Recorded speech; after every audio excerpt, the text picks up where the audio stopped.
Hello viewers, আসসালামু আলাইকুম রহমতুল্লাহ। আজকে আমি আপনাদের দেখাবো কীভাবে টিপিং রুটারে পোর্ট ফরওয়ার্ড করতে হয়।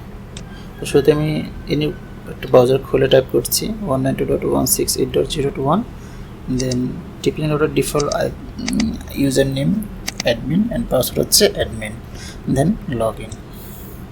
এখানে বাম পাশে মাঝখানে দেখতে পাচ্ছেন যে ফরওয়ার্ডিং নামে একটি অপশান আছে, তো এখানে ক্লিক করুন। দেন ভার্চুয়াল সার্ভার্স, মাঝখানে দেখতে পাচ্ছেন অ্যাড নিউ নামে একটি ট্যাব আছে, সেটা ওপেন করুন। দেন সার্ভিস পোর্ট আমি দিচ্ছি service port 8080 and internal port 8080, মানে সার্ভিস পোর্ট এবং ইন্টারনাল পোর্টটা হবে সেম। অ্যান্ড আইপি অ্যাড্রেস হচ্ছে 192.168.0. আমি 100 নিচ্ছি। আর প্রোটোকল আপনি অল ইউজ করতে পারেন, টিসিপি ইউজ করতে পারেন, আমি ইডিপি ইউজ করতে পারেন। আমি আপনার রিকোয়ারমেন্ট অনুযায়ী আপনি যেটা সিলেক্ট করবেন সেটা সিলেক্ট করে নেবেন। দেন স্ট্যাটাস ইনেবল, দেন সেভ। ওকে, আমার পোর্ট ফরওয়ার্ডিং করা কমপ্লিট। আমি আরেকটি পোর্ট ফরওয়ার্ড করছি যা আমার এফটিপি সার্ভারের জন্য।